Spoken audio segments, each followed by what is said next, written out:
And let's go to the second intervention, for which I invite Amelia King and Gréine Jordan to come over and take the stage. Both colleagues are affiliated to the University of East Anglia. Amelia King obtained her PhD in art history, and Gréine is actually working on a PhD within the same domain. And they will talk about the links between wonder and missionary devotion.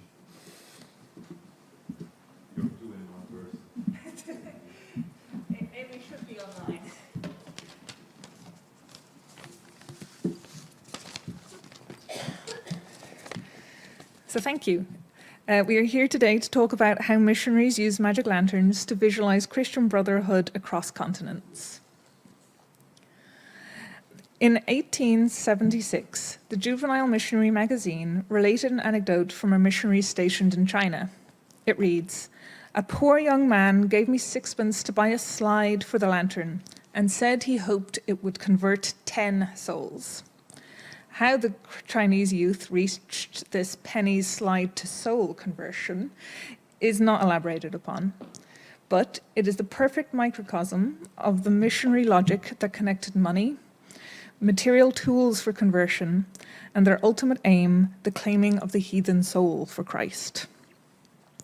The London Missionary Society, LMS, and the Baptist Missionary Society, BMS, were both part of a wave of Protestant evangelical organizations that emerged in Britain in the late 18th century. These societies set out to convert the furthest reaches of the known world. They depended for this on their ability to persuade the heathen to convert, to persuade the faithful to donate, and to persuade the next generation to become missionaries. Missionaries, therefore, were a vital conduit through which knowledge flowed between the world and Britain. Missionary societies invested in educational institutions and popular forms of engagement, such as lectures, periodicals, exhibitions, books, and of course, magic lantern shows. These displays were designed to foster wonder and cultivate devotion. We examine how magic lantern shows were part of the strategy to create converts and secure funds, contrasting the use of magic lantern shows in Britain and abroad. So, looking abroad, first of all, accounts from missionaries make it clear that transporting lanterns and slides was a practical and logistical challenge. In 1892, a Baptist missionary, writing from northern China, requests more slides as they were often broken in transit and couldn't be repeatedly shown to the same audience. Even the comparatively lightweight lanterns carried by the missionary David Livingstone and John Williams required significant portage. Relating his work in remote villages in Madagascar, an LMS missionary reports how an additional 4th porter was needed to carry both lantern and slides. So given these challenges, what were the benefits that only a magic lantern could bring? To understand this, we need to examine what a missionary magic lantern show was like. So, the magazines produced by both societies for their British supporters contained frequent references to magic lanterns and magic lantern shows from the mid-1800s all the way up to the 1950s.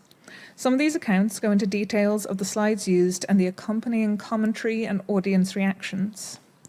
From South Africa to India, Madagascar to China, missionaries exhibited the magic lantern to audiences of all ages, ranging in size from a handful to hundreds, and from beggar to Maharaja. Sometimes screenings in the field were a simple affair, a sheet hung and a crowd gathered. In an account from India, we get a sense of a more elaborate screening. Quote, "I have commenced a new work amongst the higher caste heathen, a service of song with magic lantern illustrations showing the life of Jesus Christ. The pictures are further illustrated with Christian lyrics sung by our choir and accompanied with fiddle and other instruments."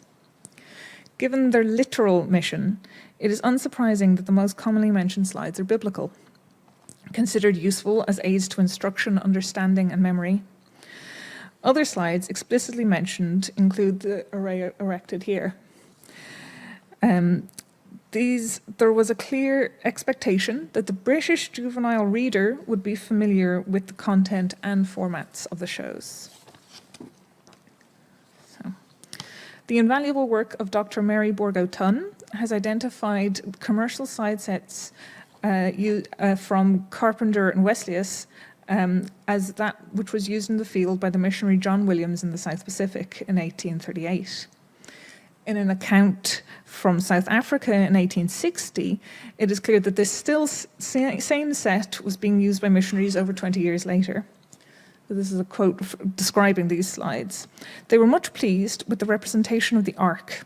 The dress of the eremite with all its particulars greatly interested them. They were much delighted with the pictures of the golden candlestick and the altar of burnt offerings. The slides shown in the field were, therefore, identical to those the British children saw. The missionaries content that the universal messages of the Bible would be understood with their guidance. The reported reactions of audiences fall within a narrow band: wonder, awe, amazement, delight. Frequent mention is made of the lantern's ability to attract people who would not normally attend mission stations. So its function was not to simply educate and delight the converted, but, as the Chinese youth in the opening account hoped, to create converts from spectators. An 1875 account from a missionary stationed in India reads, "Scarce anything could exceed the wonder manifested by people on witnessing this exhibition. It so far surpasses anything that they have been accustomed to see that they are quite inclined to ascribe it to the supernatural.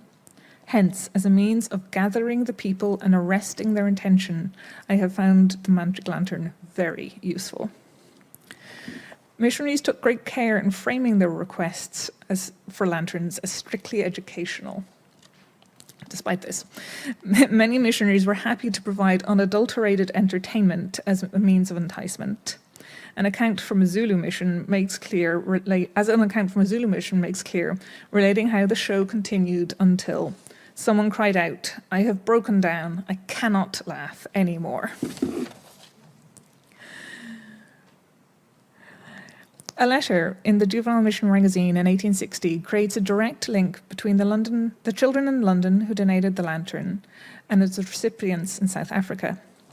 We are told that the very lantern that the children of Peckham in London had been enthralled by was now working its wonders in Cardiff, South Africa.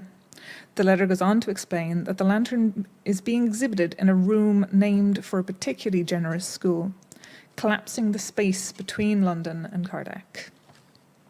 The letter contains within it a wish. Our prayer is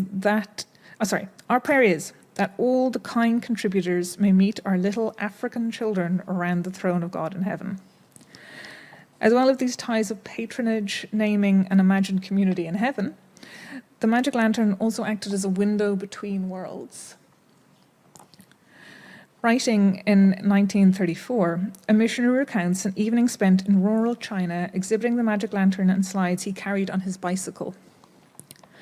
Then there was a ship, like the one that brought me from England, and on it too we went to England and saw the English countryside. Then we went to London and saw shops, bridges, churches, and crowds of people. That was what impressed them most. I want to finish my section with a quote from Reverend Brown writing of the annual treat at Kuruman, South Africa in 1887. Their roars of laughter when they saw the comic pictures were loud and vigorous, while their scarcely breathed tones of awe mingled with words of recognition on seeing Dr. Livingstone in the lion's clutch. This told us that the macho mind, like that of the English child, can be powerfully moved by the aid of pictures. Over to Amy now. Great, thank you, Gréine. So just as slides depicting the travel of missionary David Livingstone entertained audiences in South Africa, they formed a popular part of the missionary repertoire shown to people in Britain. Magic lantern shows were equally instrumental to the work of these organisations back at home, where they were used to communicate the progress being made in missionary fields. With the development of photographic technologies, images by camera-wielding missionaries could be reproduced as lantern slides, which enabled them to be viewed en masse. As Thorne has noted, quote, "The missionary propaganda disseminated would ensure that many a small tradesman or rustic knows more of African or Polynesian life than London journalists." The use of magic lanterns enabled new visual encounters with people from across the globe. Designed to be both entertaining and edifying, these shows developed particular visual strategies for representing evangelical work in progress. Great effort was made to inspire feelings of sympathy, empathy, and responsibility towards non-Christian populations. Not only was this aimed at maintaining the financial support of foreign mission work, it was also used to attract new missionary recruits. Lecture tours to local congregations by furloughed missionaries afforded opportunities to display lantern slides. Missionary men and women spoke in their hometowns, where they had often gained new social status and authority since venturing abroad. Often an entrance fee was charged for the magic lantern shows, on the understanding that the money would be directly reinvested into the mission field. As the societies realized the potential for disseminating information in this way, they created slide libraries for members of the public to host their own events. Both the LMS and the BMS developed lecture series targeted at children, which became a standard feature of Sunday school and juvenile missionary society gatherings. In 1865, the BMS reported that their juvenile branch had hosted 21 meetings for children over the winter season, where dissolving views on the topics of China, India, Ceylon, West Africa, and the slave trade had been shown. The emphasis on engaging children grew, and in 1901, the LMS stressed, quote, "It is very important that the children should not be overlooked when missionary meetings are being arranged. Even when the missionary comes on a weeknight, it will generally be found possible to arrange for a children's meeting between 6 and 7 o'clock. By the late 19th century, a common structure for missionary shows was the depiction of local life before and after the missionary presence, through carefully curated views. Lantern slides portraying the so-called heathen lifestyles and pagan religions were designed to convince audiences of the need for a Christian influence abroad. This was used to evoke feelings of pity and compassion and to instill a sense of the urgency of saving souls in foreign lands. An 1890s tour, BMS tour, showcasing their work in the Belgian Congo was entitled Our Losses and Repulses, Our Progress and Prospects. Here there was a clear thematic divide between the perceived evils of African cultural practices and the trials of mission work, and the subsequent positive effects of the missionary presence. Slides depicting Upoto in northern Congo clearly fall into these two categories. Within this collection, a slide purporting to depict non-Christian Congo people was immediately followed by another titled Christian Congo Family. The spatial arrangement of the second slide was intended to portray the idealized Christian family unit, which embodied particular gender roles, relations, and expressions of piety. Importantly, the Congolese family were visually isolated from the supposedly corrupting influences of former kin. Their poses and European clothing were other outward signifiers of the values of modesty and propriety associated with new Christian identities. Other slides in this series used to portray problematic Congolese beliefs was this one on the left of a community healer or nganga, often translated by missionaries as witch doctor. Contemporary reports of BMS lantern shows from the Congo indicate that slides which highlighted visible cultural differences were used deliberately to disturb audiences. A description of a show titled In Congoland with a Missionary Camera was published in 1902. Quote, "Pictures were shown of the natives thickly covered on the face and body with their tribal marks, giving them a fierce and hideous appearance. Ludicrous examples of the native vanity were shown in the curious dressing of their hair, as well as in the hacking and scoring of their flesh. Importantly, this account demonstrates how specific imagery was discussed in terms of the immorality it signified. A further genre of slides represented the tangible progress being made in mission fields. Common themes in this genre were pictures of converts and so-called native evangelists at work, as well as station architecture, such as missionary houses, schools, hospitals, dispensaries, and churches. Progress here was conceived and measured in relation to ideas of civilized Christian society in Britain. Such images offered proof that the donations and prayers of British Christians were visibly transforming the spiritual and material surroundings of people abroad. These slides functioned as a counterbalance to more disturbing scenes, supporting the idea that the evangelical mission was difficult but achievable. Evangelical Christian identity was intimately tied up with a notion of duty to heathens abroad, and images experienced through the medium of lantern slides enabled people in Britain to feel a sense of agency in changing the lives of non-Christian people.